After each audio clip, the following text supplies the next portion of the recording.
Hello students, இன்றைக்கி நம்ம 11th ஸ்டாண்டர்டில் quantum mechanical model of atom சாப்டர்லேருந்து third evaluate yourself question பற்றி பார்க்கலாம். ஃபஸ்ட்டு கொஷினில் என்ன கொடுத்துருக்காங்க அப்படின்னு சொல்லிட்டு கவனமாக படிங்க. How many orbitals R possible in the fourth energy level, that is n is equal to 4. n is equal to 4ங்கிற லெவலில் எவ்வளோ ஆர்பிட்டால்ஸ் வந்து பாசிபிள் அப்படின்னு கேட்டிருக்காங்க இல்லையா? சரி, இப்போ ஃபஸ்ட்டு பாருங்கள், இங்கே n அப்படிங்கிறது எதை இண்டிகேட் பண்ணுது அப்படின்னா நமக்கு பிரின்சிபல் குவாண்டம் நம்பரை இண்டிகேட் பண்ணுது. n is equal to 4 அப்படிங்கும்போது பிரின்சிபல் குவாண்டம் நம்பரோட வேல்யூ 4 அப்படின்னு அர்த்தம்.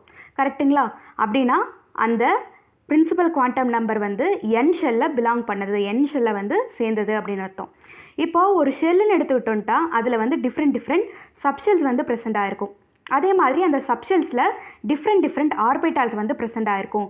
ஃபஸ்ட்டு நம்ம வந்து ஷெல் வந்து என்னென்னு கண்டுபிடிச்சிட்டோம் கொடுத்துருக்க பிரின்சிபல் குவாண்டம் நம்பர் வேல்யூ வச்சு. நெக்ஸ்ட்டு வந்து இதில் எவ்வளோ சப்ஷெல்ஸ் ப்ரெசென்ட் ஆகிருக்கு அப்படின்னு பார்க்கணும். தேர்டாக இதில் எவ்வளோ ஆர்பிட்டால்ஸ் ப்ரெசென்ட் ஆகிருக்கு அப்படின்னு பார்க்கணும். ஓகேங்களா? சரி, இப்போது சப்ஷெல்ஸ் வந்து எவ்வளோ இந்த n ஷெல்லில் ப்ரெசென்ட் ஆகிருக்கு அப்படின்னு பார்க்கலாமா? இதுக்காக நான் அசிமுத்தால் குவாண்டம் நம்பர் வந்து யூஸ் பண்ணுறேன். L is equal to 0 to n-1 இந்த ஃபார்முலா யூஸ் பண்ணி தான் நம்ம வந்து எவ்வளோ சப்ஷெல்ஸ் இந்த n ஷெல்லில் ப்ரெசென்ட் ஆகிருக்கு அப்படின்னு பார்க்க முடியும். சரிங்களா? சரி, இப்போது இந்த இடத்துல என்னன்னு இருக்கா, இது வந்து பிரின்சிபல் குவாண்டம் நம்பர். இந்த பிரின்சிபல் குவாண்டம் நம்பரோட வேல்யூ ஆல்ரெடி கொஷின்லேயே நமக்கு கொடுத்துட்டாங்க, n is equal to 4ன்னு. ஸோ டேரெக்டாக வந்து n is equal to 4ன்னு எடுத்து இங்கே அப்ளை பண்ணுங்கள். உங்களுக்கு L is equal to என்ன கிடைக்கும் அப்படின்ட்டா n is equal to 0 to 3 அப்படின்னு சொல்லிட்டு கிடைக்கும். கரெக்டுங்களா? சரி, இப்போ L is equal to 0 to 3 அப்படின்னு நமக்கு கிடைச்சிருக்கு இல்லையா? இந்த டேர்ம்ஸ் எல்லாம் எக்ஸ்பேண்ட் பண்ணி எழுதுங்க. 0, 1, 2, 3 அப்படின்னு எல்லோட வேல்யூ வந்து கிடைக்கும். இப்போ இங்கே காட்டியிருக்கு இல்லையா? இதே மாதிரி நமக்கு வந்து எல்லோட வேல்யூஸ் எல்லாம் 0, 1, 2, 3 அப்படின்னு கிடைக்கும். இப்போ L is equal to 0 அப்படிங்கிறது S subshell, L is equal to 1 அப்படின்னா அது வந்து P சப்ஷெல். அதே மாதிரி L is equal to 2 அப்படிங்கிறது D subshell and L is equal to 3 அப்படிங்கிறது நமக்கு F சப்ஷெல். ஓகேங்களா? ஸோ nங்கிறது மெயின் ஷெல். இதில் வந்து 4 டிஃப்ரெண்ட் சப்ஷெல்ஸ் வந்து ப்ரெசென்ட் ஆகிருக்கு. என்னென்னா S, P, D, F அப்படின்னு 4 டிஃப்ரெண்ட் சப்ஷெல்ஸ் வந்து ப்ரெசென்ட் ஆகிருக்கு. ஓகே, இப்போ நம்ம ஷெல் கண்டுபிடிச்சிட்டோம், ஷெல்லில் இருக்க சப்ஷெல்ஸ் கண்டுபிடிச்சிட்டோம். நெக்ஸ்ட்டு வந்து சப்ஷெல்ஸில் இருக்க ஆர்பிட்டால் வந்து நம்ம வந்து கண்டுபிடிக்கணும். ஓகேங்களா? அதுக்காக நான் மேக்னெட்டிக் குவாண்டம் நம்பர் வந்து யூஸ் பண்ணுறேன். ஓகே, இப்போது இந்த ஆர்பிட்டால் கண்டுபிடிக்கிறதுக்கு இந்த magnetic quantum number value use பண்ணி தான் கண்டுபிடிக்க முடியும். -L2 + L இந்த ஃபார்முலாவில் யூஸ் பண்ணால் தான் நமக்கு வந்து ஆர்பிட்டால்ஸ் வந்து எவ்வளோ வந்து இந்த சப்ஷெல்ஸில் ப்ரெசென்ட் ஆகிருக்கு அப்படின்னு தெரியும். ஃபஸ்ட்டு S சப்ஷெல் எடுத்துக்கிறேன், அதோட L வேல்யூ 0. இப்போது அதோட L வேல்யூ 0 இல்லையா? அதை அப்ளை பண்ணுங்கள். நமக்கு -L2 + L இந்த ஃபார்முலாவில் அப்ளை பண்ணும்போது நமக்கு -0 to +0 அப்படின்னு கிடைக்கும் இல்லைங்களா?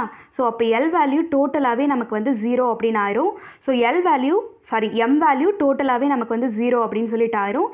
Mக்கு ஒரே ஒரு வேல்யூ தான் இருக்குது, 0 அப்படின்னு ஒரே ஒரு வேல்யூ தான் இருக்குது. தட் மீன்ஸ் ஒன்லி 1 ஆர்பிட்டால் மட்டும்தான் எனக்கு S சப்ஷெல் அப்படிங்கும்போது பாசிபிள். ஓகேங்களா? அதே மாதிரி P சப்ஷெலுக்கு பாருங்கள், P சப்ஷெலோட L வேல்யூ வந்து நமக்கு என்னது அப்படின்ட்டா 1. கரெக்டுங்களா? ஸோ P சப்ஷெலோட L வேல்யூ வந்து 1. இதை அகெயின் வந்து இந்த ஈக்குவேஷனில் அப்ளை பண்ணும்போது -1 to +1 அப்படின்னு சொல்லிட்டு எம்மோட வேல்யூ வந்து எனக்கு கிடைக்கும். ஸோ -1லேருந்து +1 வரைக்கும் இருக்க டேர்ம்ஸை எக்ஸ்பேண்ட் பண்ணி எழுதுனேன் அப்படின்ட்டா -1, 0, +1 அப்படின்னு சொல்லிட்டு வரும் இல்லையா?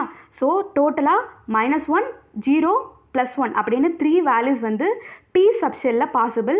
தட் மீன்ஸ் டோட்டலாக 3 ஆர்பிட்டால்ஸ் வந்து P சப்ஷெல்லில் ப்ரெசென்ட் ஆகிருக்கு. அதை நான் எப்படி எழுதலான்னா, ஃபஸ்ட்டு -1ங்கிறது PX, அதே மாதிரி 0 அப்படிங்கிறது PZ ஆர்பிட்டால், அதே மாதிரி +1 அப்படிங்கிறது PY ஆர்பிட்டால். ஓகேங்களா? டோட்டலாக 3 ஆர்பிட்டால்ஸ் வந்து நமக்கு P சப்ஷெல்லில் ப்ரெசென்ட் ஆகிருக்கு. அதே மாதிரி D சப்ஷெல்லோட வேல்யூ L வேல்யூ 2, F சப்ஷெல்லுக்கு L வேல்யூ 3.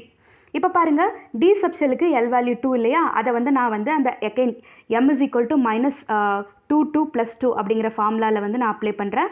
-2 + 2 இந்த ஃபார்முலாவில் அப்ளை பண்ணும்போது நமக்கு என்ன கிடைக்குது? -2, -1, 0, +1, +2. ஸோ டோட்டலாக நமக்கு வந்து 5 வேல்யூஸ் கிடச்சிருக்கு. தட் மீன்ஸ் 5 ஆர்பிட்டால்ஸ் வந்து இங்கே ப்ரெசென்ட் ஆகிருக்கு அப்படின்னு அர்த்தம். இதுதான் அந்த ஆர்பிட்டால்ஸோட நேம். இந்த ஒவ்வொரு வேல்யூஸ்க்குமே ஒவ்வொரு ஆர்பிட்டால்ஸ் வந்து ப்ரெசென்ட் ஆகிருக்கு. டோட்டலாக 5 ஆர்பிட்டால்ஸ் வந்து நம்மளோட D சப்ஷெல்லில் ப்ரெசென்ட் ஆகிருக்கு. அண்ட் ஃபைனலாக நமக்கு F சப்ஷெல்லில் வந்து L வேல்யூ 3. ஓகேங்களா? ஸோ அகெயின் வந்து -3 to +3 இந்த ஃபார்முலாவில் அப்ளை பண்ணும்போது நமக்கு வந்து டோட்டலாக 7 வேல்யூஸ் வந்து கிடைக்கும். ஓகேங்களா? இது எக்ஸ்பேண்ட் பண்ணி எழுதும்போது 7 வேல்யூஸ் கிடைக்கும். தட் மீன்ஸ் 7 ஆர்பிட்டால்ஸ் வந்து எஃப் சப்ஷெல்லில் டோட்டலாக ப்ரெசென்ட் ஆயிருக்கு அப்படின்னு அர்த்தம். இப்போது ஒவ்வொரு சப்ஷெல்லையும் எவ்வளோ ஆர்பிட்டால்ஸ் ப்ரெசென்ட் ஆயிருக்கு அப்படிங்கிறத கவுண்ட் பண்ணுங்கள். இப்போ எஸ் சப்ஷெல்லில் எனக்கு ஒன்லி 1 ஆர்பிட்டால் தான் ப்ரெசென்ட் ஆயிருக்கு. எல் சப்ஷெல்லில் பி சப்ஷெல்லில் எனக்கு 3 ஆர்பிட்டால்ஸ் ப்ரெசென்ட் ஆயிருக்கு. டி சப்ஷெல்லில் 5 ஆர்பிட்டால்ஸ் அண்டு ஃபைனலாக எஃப் சப்ஷெல்லில் 7 ஆர்பிட்டால்ஸ். ஸோ 1 + 3 + 5 + 7 டோட்டலாக 16 ஆர்பிட்டால்ஸ் வந்து என்னோட 4th எனர்ஜி லெவலில் ப்ரெசென்ட் ஆயிருக்கு. ஸோ 16 ஆர்பிட்டால்ஸ் தான் வந்து என்னோட ஆன்சர். தேங்க்யூ.